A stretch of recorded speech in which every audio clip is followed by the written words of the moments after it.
Welcome to Sense and Sustainability, your podcast channel for sustainable procurement. We hope you like what you hear. Please go to www.iso2400.org for more information and free resources such as articles, case studies, videos, a self-assessment against the standard, and much, much more. Welcome to Sense and Sustainability, your podcast channel for all things sustainable procurement. I'm Shaun McCarthy. I'm delighted to introduce Tim Weedon for part two of our podcast series with him, where we understand a little more about what he's doing to upcycle IT hardware. I really like the idea of this being initially a business-focused thing, where actually, you can provide something to a customer at a lower cost, and you can deliver a better margin and a more profitable business, and kind of that's where it starts. And then you get all evangelical about the environmental side. Can I ask you about the sort of supply and demand equation? I think you said that probably not enough customers are actually buying your products, and you talked about things like education establishments and small businesses being your key market. How does that balance work? Where are the pinch points? So you've got some second-hand machines coming in. Do you have enough of those? You talked about production capacity, and then you talked about demand from your customers. How does that balance work for you? Right. Well, if I can answer that from topward down. Yeah. With this COVID, first few months of COVID, February, March, April, was absolutely amazing. It was our best ever months because everyone wanted laptops to go and work from home. Since then, the market has fragmented. And this is where it's a bit convoluted, but I will answer your question. People stopped buying from IT resellers. Our core business was IT resellers and support houses. Their market disappeared, 35% loss in business because people were buying online or stuff, or just were not investing. So it made us reevaluate. Yeah, we're not selling to anywhere near all the resellers in the country, but we said there's other refurbishers out there who are. Let's look at our market again.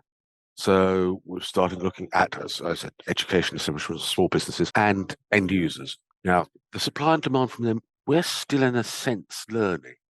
We know that the end user is going to buy online. They think they know what they're doing, and so we're setting up a web shop. And we've got three tiers. We've got three tiers in our approach to everything. Resellers are what we call tier one customers because they will be buying 50 units a month, and so they're at a lower price level that reflects the volumes and also the amount of support they require. Then the end users, such as that bed manufacturer I was talking about, are buying 10 or 50 a year. They're on tier two, reflection of the volume and the support they did. They think, oh, Tim, this machine's not doing that, so we'll either talk them through it over the phone or dial in. And then the end user is going to be buying one machine every 3 years. It's yet another price structure, which also reflects the level of support they require. Now, this is an extreme story. It was 3 months ago. I sold a laptop to an individual person, and this person phoned up and was instantly at me. This machine's not working. My colleague who sat next to me, and he's heard this story so many times, he had actually saw it. So we track it on the couriers. He said she only got it 20 minutes ago. So I said to this customer, I said, have you charged it for 2 hours like we told you to? No. Why should I have to do that? It should work straight out of the box. I mean, when you get a new phone, don't you charge that first? Oh, yeah. Now, okay, it didn't take me long to sort that out, but that's an extreme example. We had one where my mistake, I delivered it with Windows 10 on. And they had what specified Windows 11. Okay, we were able to talk them through upgrading from 10 to 11 at no cost, and it took us 10 minutes over the phone. So we have to reflect that cost to us in the pricing structure. So, yeah, the supply and demand. We know what the demand is likely to be from our resellers because it's a long-established market. The end-user businesses, we get to know purely by getting to know them. So, right, that bed manufacturer has 100 employees in the office that use machines. Therefore, on an average, they're going to be buying 20, 30 a year. So we can work on that. End-user customers, very difficult to tell. All really depends on our marketing presence And as I've said, what I'm doing, trying to get us more widely known, firstly in the local environment, so that people say, "Oh yeah, RDUK," and when I'm talking Kent only, it gives them a sort of comfort. Well, they're only just over there, so if I've got a problem, I can go to them. They don't. They pick up the phone, but there is still that human element in it. People like to know that somebody's got. When you choose your accountant, I bet you go for one in the nearest town. You based, I think you're based in Yorkshire, aren't you, Sean? You wouldn't choose somebody who's in Cornwall for something like that because you want to be able to go and see them. It's a bit like that, but we want people to. The people out there who buy online who don't care where their supplier is, we want to get hold of. So we've got to change our whole internal process from where we were just doing effective cold calling telephone calls to resellers. We've now got to do much more of a social media marketing things, get our name out there so that little 25-year-old so-and-so who's just starting up his own business doesn't go to PC World, doesn't go to Curry's, Argos online, but sees us and says, they're good. They're selling refurbished. It's a low carbon footprint. It's a low price. I know it's reliable.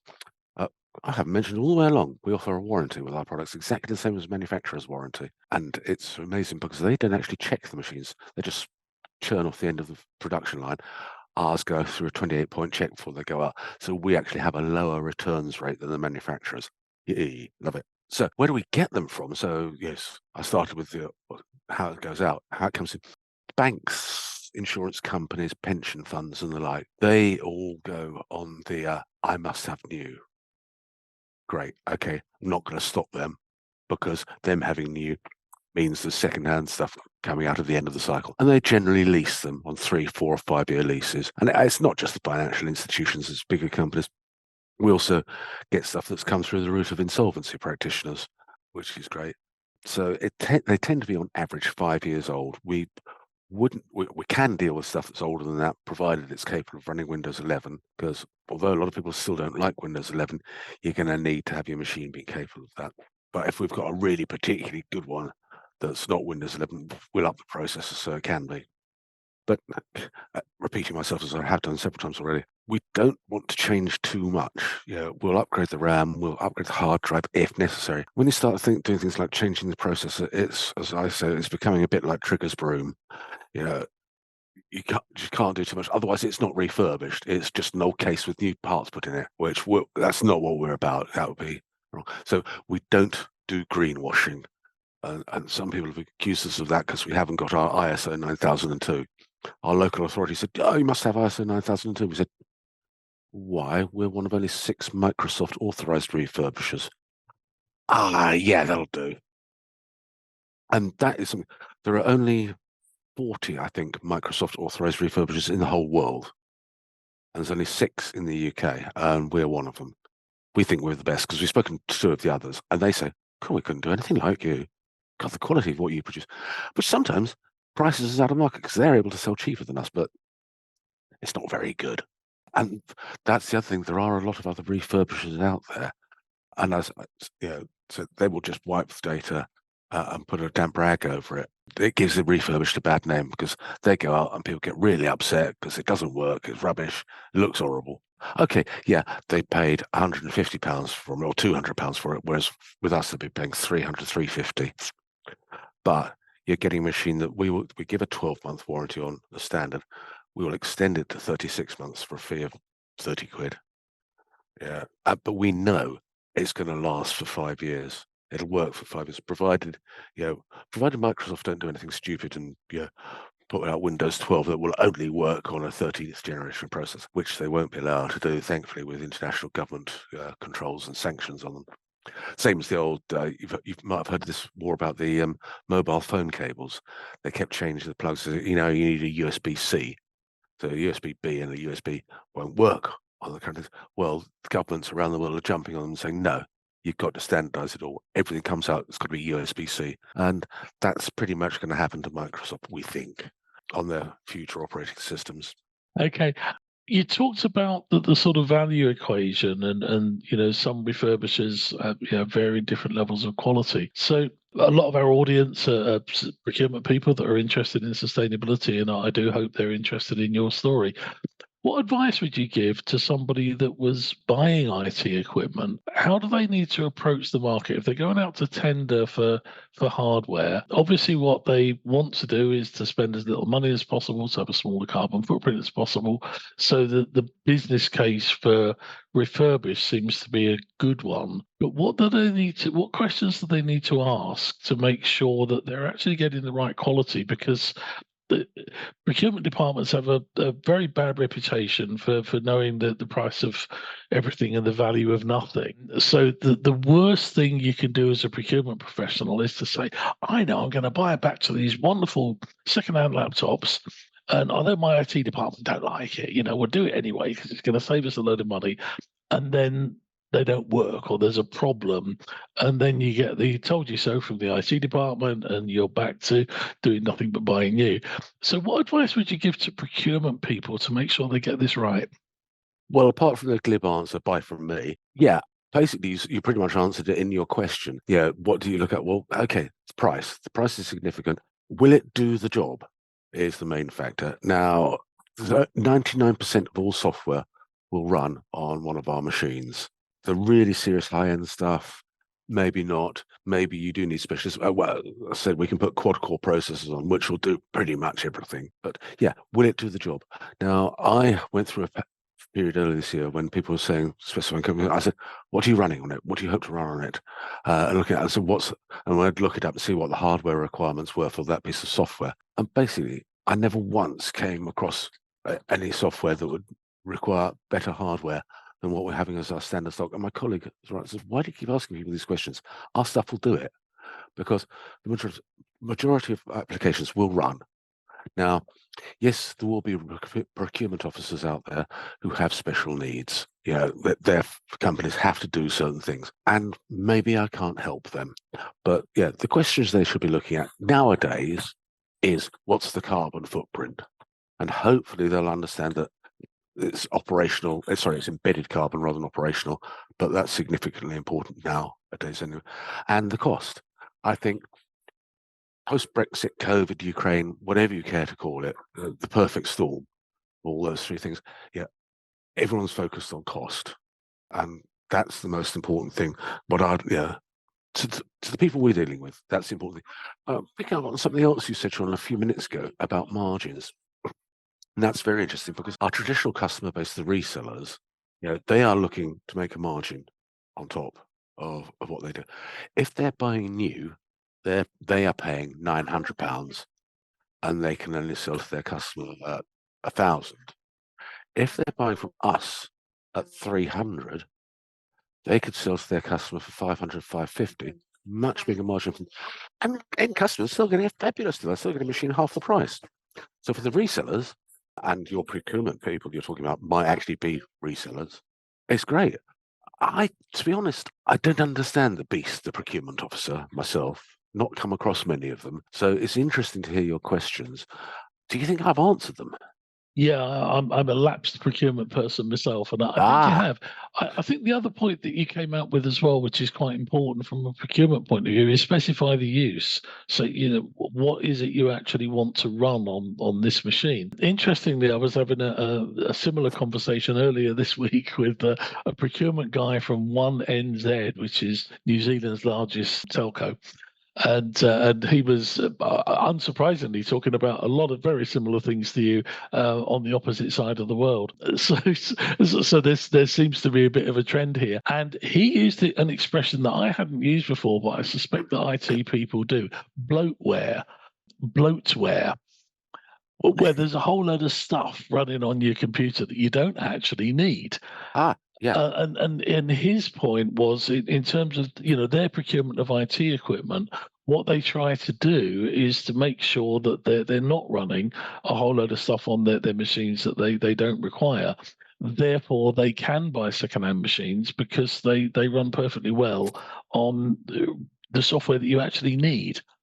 Yeah. Yes, you're quite right. I haven't heard it referred to as bloatware, but it sounds No, it must be an Antipodean thing. Yeah, but that goes back to what I was saying about cookies and things like that. You really should go through your internet browsing history, delete stuff, check on the cookies, delete those, except for your favorite ones, obviously, for your Google or the rest of it. and just look. Yes, I know on my laptop at home, I've got software on there that I haven't used in 3 years. And I know, considering the job I do, that I should delete it. But, you know, at 6:30 and weekday evening, I think, oh, what's the football? We'll do that. And I know my wife's machine is even worse. I'm supposed to look after it for her. And I looked at her desktop and I thought, oh, God, no wonder it takes half an hour to start up. And that's, again, the thing. People will have software on there that always opens as soon as you start up the machine. Well, that's slowing your processor down. Don't do it. Change the settings so it'll only come on when you want it to, when you're actually going to use it. It's not necessarily as easy as I just made it sound, but it can be done. And that will help. But yeah, bloatware, another word for what I was saying, rubbish on your computer. Yeah. Bloatware sounds better than rubbish, doesn't It it? does rather, doesn't it? Yeah, I quite like the expression. I'm going to carry on using it now. But yeah, so there's something about the use of the machine. And I think, so for procurement people, it's really actually understanding the need, which, you know, we should be doing as procurement professionals, and really understanding what's required, and then, you know, how that fits in with a product like yours. So we talked a lot. Final question from my point of view then, where, as a business, where do you see the future? I mean, you've talked about various different markets that you're selling into, and I guess eventually you'll need to settle in on the markets that suit you best, and also, you know, being quite local where you are in Kent. Do you see the business growing? How do you see it going forward? That's an very interesting question, because for me, from a personal point of view, I am focused on Kent and then the education sector. We are not southeast centric. We have got a customer on the Isle of Skye. It doesn't buy that often, but we've got customers. Oh, we've got quite a few customers in the Republic of Ireland as well as in Northern Ireland. So we are not solely Kent focused. I personally am, but yes, really short term, we want to get into the education establishments. We would like to get into some of the government procurement contracts, because the government did announce a big thing a little while ago where they're going to spend 8 billion on IT, and at least 50% of it was going to be on renewed.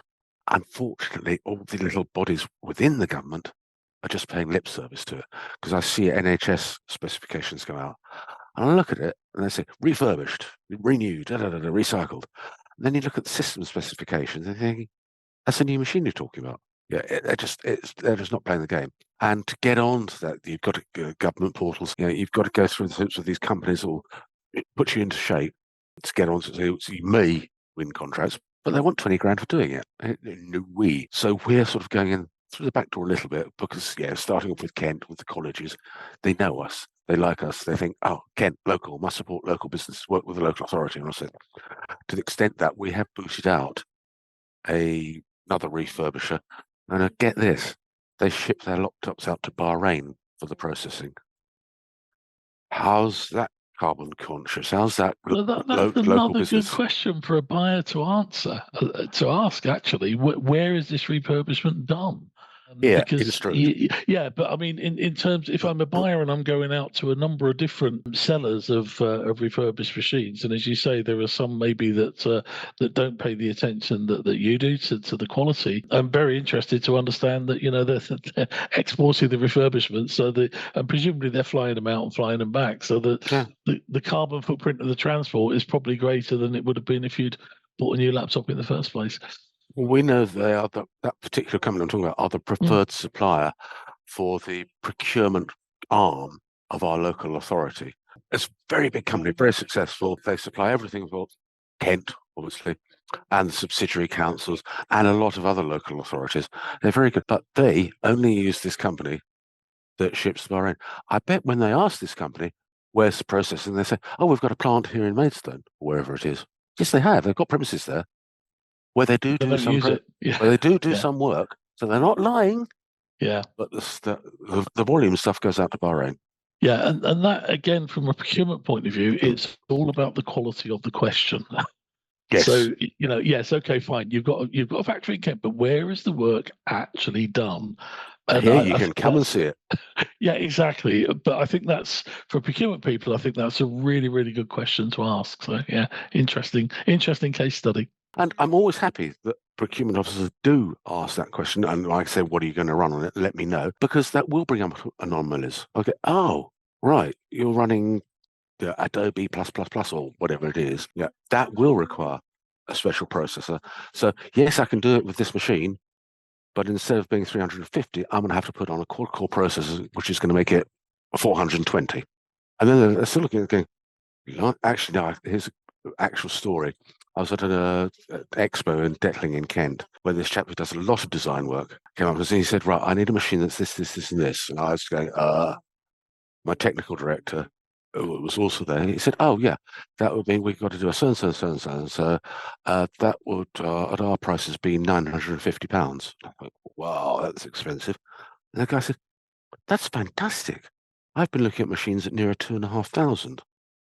So yes, so procurement officers say to me, I wanted to do that. I'm happy that they've asked that question because 99% of the time I go, yeah, fine, our standard machines can do it, but it will isolate that one occasion and it'll avoid that scenario that you're talking about where it doesn't work. Yeah. Yeah. Yeah, you really don't want that. If you're going out on a limb and you're trying something new and something different that really makes a difference, because you just need one person in an organization to say that this is crap, it doesn't work, then you're back to square one. So that's really useful advice for procurement people. I think also you've made me think of something that's quite important. I say we have a 1-year warranty. It's normally return to base, but we'll listen to them saying what's wrong, and we'll say, okay, we need to have that machine back for a week. So we'll send out a replacement. And so if you phone me up today and say this machine you sold with Tim is a pile of junk, I'd say, tell me more about it. Yeah, okay. I would have another machine on its way out to you tonight. Yeah. And would collect the faulty one. If you said the battery's failing, we won't argue. Because batteries lie on test, according to the temperature in the room. And our machines are supposed to take account of the ambient temperature, but they don't. And to be honest, it's not worth arguing about. We'll just ship a new battery out straight away. But we had one yesterday. Customer bought from us, going to a school, and the school complained because these particular laptops were quite whizzy when they're what's called Z books or Z books. But the power cable was not up to condition. Now, I knew my MD was delivering some machines to a much bigger institution. So I said, Nick, would you mind dropping that charger in at so-and-so school? He said, no problem. He brought the other one back. The bloke's dog had chewed it. So it's just, something like that. Even though these particular chargers were quite expensive, we're not going to argue. And that's the level of service we provide to people. Excellent. I think we're going to have to wrap because we've talked a lot about a lot of things, and David's got a hell of a job to do. Yeah, absolutely. So anyway, just to wrap, thanks very much, Tim. I think this is a fascinating story, and I think a really good case study for people to think about. And I think from a procurement and a sustainability point of view, challenge. Don't assume that new is the answer when it comes to technology. And this week alone, I've recorded 2 podcasts in different parts of the world, one in the UK and one in New Zealand, that are saying the same thing. Consider what the real application is of the machine, and then start to think about, do you really need a new one, or can you buy a refurbished one? So it's been a pleasure to talk to you, Tim. Thanks very much indeed. Thank you very much, Shaun. Thank you for listening to our podcast on sense and sustainability. Please listen out for more episodes. For more information, learning resources, tools, and much more on sustainable procurement, go to www.iso2400.org.